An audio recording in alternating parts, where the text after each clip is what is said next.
Hello दोस्तों, आज हम देखेंगे साइकोलॉजी के अंतर्गत पर्सनैलिटी पार्ट 3। पार्ट 1 और पार्ट 2 में अपलोड कर चुका हूँ। ये पार्ट 3 है। तो देखते हैं। स्वयं की भावनाओं एवं विचारों को बिना परिणाम सोचे समझे व्यक्त करने वाला व्यक्तित्व है। यानी स्वयं की भावनाओं एवं विचारों को बिना परिणाम सोचे समझे व्यक्त करने वाला व्यक्तित्व है चक्र विक्षिप्त। अगला है व्यक्तिगत भेद में हम पाते हैं। तो व्यक्तिगत भेद में हम विचलनशीलता एवं प्रतिमानता पाते हैं। व्यक्तिगत भेद पाए जाते हैं। तो व्यक्तिगत भेद पाए जाते हैं बुद्धि स्तर में, अभिवृत्ति में, गतिवाही योग्यता में या उपयुक्त सभी में। तो बुद्धि स्तर, अभिवृत्ति और गतिवाही योग्यता, इन सभी में व्यक्तिगत भेद पाए जाते हैं। अगला है निम्न में से किस परीक्षण में व्यक्ति के क्रियात्मक, भावात्मक एवं संज्ञानात्मक पक्षों का अध्ययन किया जाता है। तो व्यक्ति के क्रियात्मक एवं भावात्मक एवं संज्ञानात्मक पक्षों का अध्ययन किस में किया जाता है? ऑप्शन है टेट प्रासंगिक अंतर्बोध परीक्षण में, या केट, या प्रासंगिक या शारीरिक परीक्षण में, या क्षय दबाव परीक्षण में।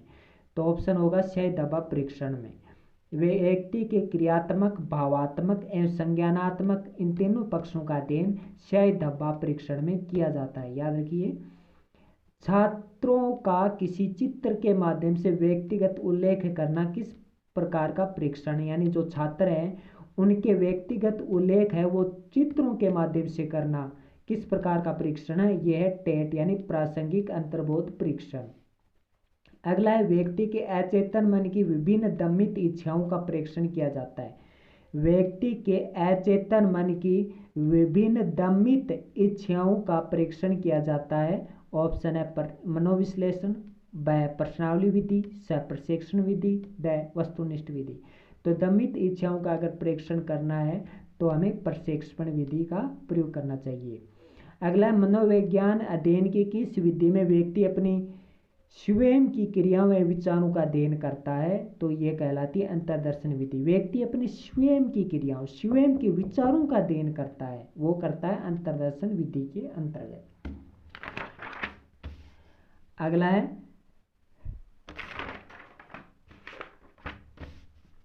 है व्यक्तित्व व्यवहार प्रवृत्तियों का एक समग्र रूप है। व्यक्तित्व व्यवहार प्रवृत्तियों का एक समग्र रूप है जो व्यक्ति के सामाजिक समायोजन में अभिव्यक्त होता है। यह कथन है ड्रेवर का।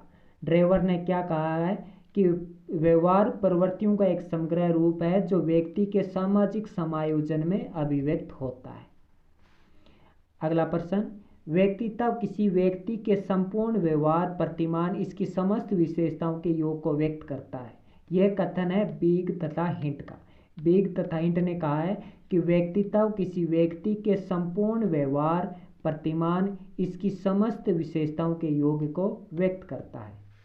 अगला निम्न में से अंतर्मुखी व्यक्तित्व की विशेषता नहीं है। इस प्रकार के बच्चे पुस्तकों में रुचि रखते हैं। जी हाँ, अंतर्मुखी व्यक्ति जो बच्चे होते हैं वो पुस्तकों में रुचि रखते हैं। सही बात है। इस प्रकार के बच्चों का व्यवहार आज्ञाकारी होता है। जी हाँ, अंतर्मुखी व्यक्तित्व वाले बच्चे आज्ञाकारी व्यवहार करते हैं। इस प्रकार के बच्चे अच्छे लेखक व शायर होते हैं। जी हाँ, अच्छे लेखक और शायर होते हैं इस प्रकार के व्यक्ति। लेकिन आक्रामक अनियंत्रित स्वभाव वाले होते हैं, यह सही नहीं है। अंतर्मुखी व्यक्ति वाले आक्रामक और अनियंत्रित स्वभाव वाले नहीं होते, बल्कि ये अशांत स्वभाव के बच्चे होते हैं। ये आक्रामक और अनियंत्रित स्वभाव वाले नहीं होते। अगला है ऑलपोर्ट ने व्यक्तित्व को कितने भागों में बांटा? तो ऑलपोर्ट ने व्यक्तित्व को 3 भागों में बांटा। प्रमुख विशेषक, केंद्रीय विशेषक और गौण विशेषक। वह इस तरह भाषण देता है जैसे सुभाष चंद्र बोस हो। यह उदाहरण ऑलपोर्ट के व्यक्तित्व वर्गीकरण में से कौन सा है? तो यह प्रमुख विशेषक का उदाहरण है कि वह इस तरह भाषण देता है जैसे सुभाष चंद्र बोस हो। तो यह प्रमुख विशेषक है। लोगों की प्रशंसा तथा नौकरी की संतुष्टियों में पत्र लिखना। लोगों की प्रशंसा में पत्र लिखना, लोगों की नौकरी की संतुष्टियों में पत्र लिखना व्यक्तित्व के किस वर्गीकरण का प्रकार है? ये केंद्रीय विशेषक का प्रकार है। अगला, व्यक्ति की सामान्य संरचना का पता लगाने के लिए कारक विश्लेषण नामक सांख्यिकी तकनीक का प्रयोग किस मनोवैज्ञानिक ने किया? तो सांख्यिकी तकनीक का प्रयोग कैटल ने किया। सांख्यिकी तकनीक का प्रयोग व्यक्ति की सामान्य संरचना का पता लगाने के लिए कैटल ने इसका प्रयोग किया। आइजेंक के व्यक्तित्व प्रकार का वर्गीकरण। तो आइजेंक ने व्यक्तित्व के वर्गीकरण के प्रकार बताए हैं। तंत्रिकातापिता बनाम सावैंगिक स्थिरता, बहिर्मुखिता बनाम अंतर्मुखिता, मन स्थापिता बनाम सामाजिकता। एक बार फिर से देखिए आइजेंक के पर्सनैलिटी प्रकार के वर्गीकरण। तो तंत्रिकातापिता बनाम सावैंगिक स्थिरता, बहिर्मुखता बनाम अंतर्मुखिता और मन स्थापिता बनाम सामाजिकता। अगला प्रश्न, निम्न में से कौन सी परसेप्टिव विधि नहीं है? इनमें से एक परसेप्टिव विधि नहीं है। ऑप्शन है समाजमिति विधि। जी हाँ, समाजमिति विधि एक अपर्सेप्टिव विधि है। मुक्त साचरी विधि भी अपर्सेप्टिव विधि है।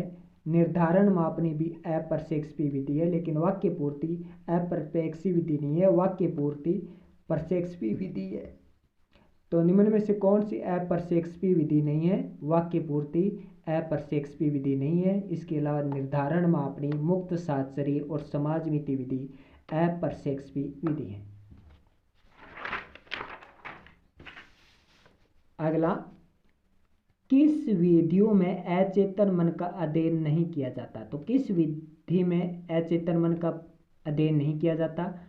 ऑप्शन है आत्मनिष्ठ विधियां, ऑप्शन ब प्रक्षेपण विधियां, ऑप्शन से वस्तुनिष्ठ विधियां, ऑप्शन ड मनोविश्लेषणात्मक विधियां।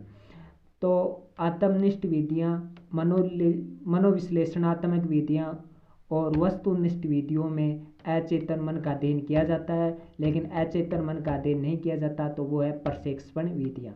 तो प्रक्षेपण विधियों में अचेतन मन का अध्ययन नहीं किया जाता। इसके अलावा अचेतन मन का अध्ययन वस्तुनिष्ठ विधियों में, आत्मनिष्ठ विधियों में, मनोविश्लेषणात्मक विधियों में किया जाता है। निम्न में से कौन सी व्यक्तित्व मापन की वस्तुनिष्ठ विधियों में शामिल विधि नहीं है? तो व्यक्तित्व मापन की वस्तुनिष्ठ विधियों में कौन सी विधि शामिल नहीं है? ऑप्शन है निर्धारण मापनी, ऑप्शन ब परिसूचियां, ऑप्शन से निष्पादन परीक्षण, ऑप्शन द प्रक्षेपण। तो इनमें से परिसूचियां हैं वो व्यक्तित्व मापन की वस्तुनिष्ठ विधि में नहीं आती, वस्तुनिष्ठ विधियों में आती है निर्धारण मापनी, निष्पादन परीक्षण और प्रक्षेपण। अगला है, निम्न में से कौन सा प्रकार प्रक्षेपण विधियों का नहीं है? ऑप्शन है रोर्सा परीक्षण, ऑप्शन ब प्रसंगात्मक परीक्षण, ऑप्शन से खेल व नाटक, ऑप्शन द जीवन वृत्त। तो इनमें से जीवन वृत्त है वो प्रक्षेपण विधियों में शामिल नहीं है। प्रक्षेपण विधियों में शामिल है रोर्सा परीक्षण, प्रसंगात्मक परीक्षण और खेल नाटक, जबकि जीवन वृत्त विधि वो प्रक्षेपण विधियों में शामिल नहीं है। अगला, निम्न में से कौन सा प्रकार आत्मनिष्ठ विधि का नहीं है? तो इनमें से कौन सा आत्मनिष्ठ विधि का प्रकार नहीं है? ऑप्शन है प्रश्नावली, ऑप्शन ब साक्षात्कार, ऑप्शन से TAT, ऑप्शन ड आत्मकथा। तो इनमें से TAT आत्मनिष्ठ विधि का प्रकार नहीं है। आत्मनिष्ठ विधियों का प्रकार है आत्मकथा, साक्षात्कार और प्रश्नावली। प्रश्नावली, साक्षात्कार, आत्मकथा आत्मनिष्ठ विधि के प्रकार हैं, जबकि TAT आत्मनिष्ठ विधि का प्रकार नहीं है। अगला है मुक्त साचरी विधि के प्रवर्तक। तो मुक्त साचरी विधि के प्रवर्तक कौन है? JL मोरेनो, ऑप्शन व फ्राइड जूंग, ऑप्शन से वुडवर्थ, ऑप्शन द टाइडमैन। तो मुक्त साचरी विधि के प्रवर्तक है फ्राइड और जूंग। सबसे पहले फ्राइड ने ही मुक्त साचरी विधि के प्रवर्तक रहे, फिर उससे जूंग भी जुड़ गई। अगला है, निम्न में से कौन सा व्यक्तित्व की प्रक्षेपी परीक्षण नहीं है? तो प्रक्षेपी परीक्षण कौन सा नहीं है इसमें से?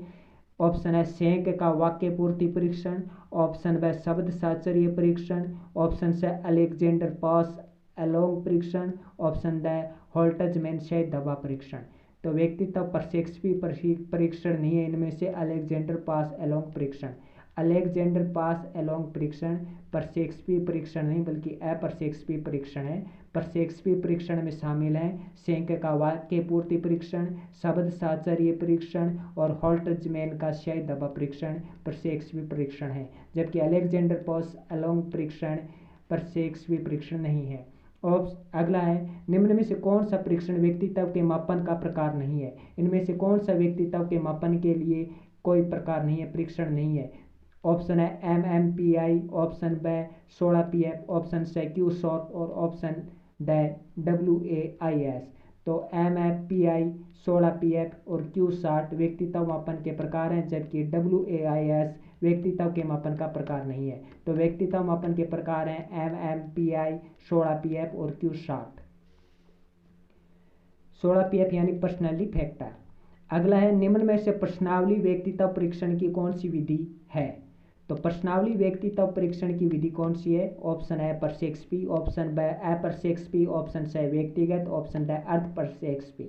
तो व्यक्तित्व परीक्षण की अर्थप्रेक्षी, अप्रपेक्षी और प्रपेक्षी ये विधियां नहीं है। व्यक्तित्व परीक्षण की विधि है व्यक्तिगत विधि। तो व्यक्तित्व परीक्षण की कौन सी विधि है? व्यक्तिगत विधि ही व्यक्तित्व परीक्षण की विधि है। अर्थप्रेक्षी, परसेक्सपी ये व्यक्तित्व परीक्षण की विधि नहीं है। ऑलपोर्ट के व्यक्तित्व सिद्धांत का उद्भव निम्न में से किसके पूर्वगामी के रूप में हुआ? तो ऑलपोर्ट के व्यक्तित्व सिद्धांत का उद्भव मानवतावादी दृष्टिकोण के रूप में हुआ, यानी मानवतावादी दृष्टिकोण के रूप से ऑलपोर्ट ने व्यक्तित्व के वर्गीकरण किए। CAT परीक्षण में निम्न में से किसके चित्र हैं? तो बच्चों के, ऑप्शन ब बच्चों एवं जानवरों के, ऑप्शन सी महिला एवं बच्चों के, ऑप्शन ड पुरुषों के। तो CAT में बच्चों एवं जानवरों के चित्र हैं।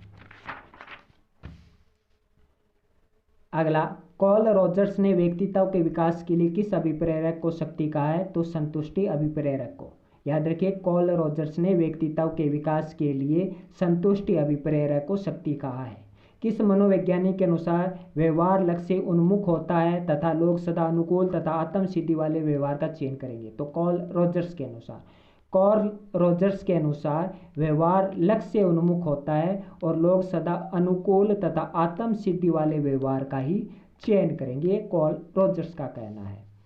अगला, व्यक्तित्व व्यक्ति के समस्त जन्मजात संस्कारों, आवेगों, प्रवृत्तियों, झुकावों, मूल प्रवृत्तियों एवं अनुभवों द्वारा अर्जित प्रवृत्तियों का योग है।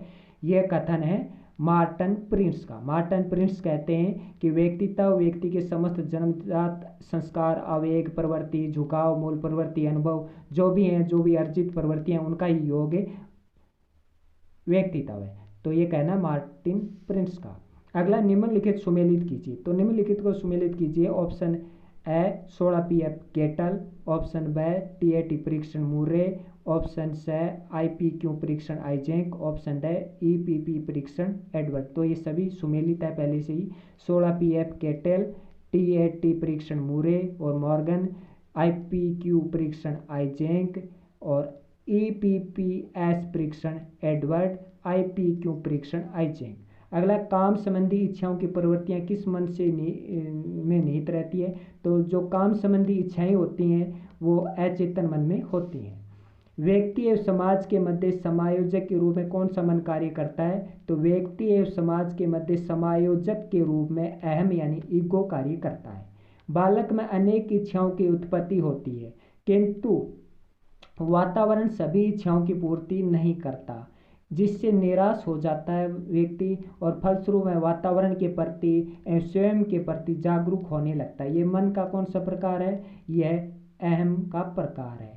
यानी बालक में अनेक इच्छाओं की उत्पत्ति होती है, लेकिन उन इच्छाओं की वो पूर्ति नहीं कर पाता, वो निराश हो जाता है। उसके फलस्वरूप में वातावरण के प्रति व स्वयं के प्रति जागरूक होने लगता है। ये मन का कौन सा प्रकार है? यह अहम का प्रकार है। कौन से मन का प्रकार नैतिक, अनैतिक, सामाजिक एवं सांस्कृतिक आदर्शों का भंडार है? तो वह चेतन मन। चेतन मन है वो नैतिक, अनैतिक, सामाजिक, सांस्कृतिक आदर्शों का भंडार है चेतन मन। इसी के साथ व्यक्तित्व का ये पार्ट कंप्लीट हुआ और टॉपिक भी कंप्लीट हुआ। नमस्कार।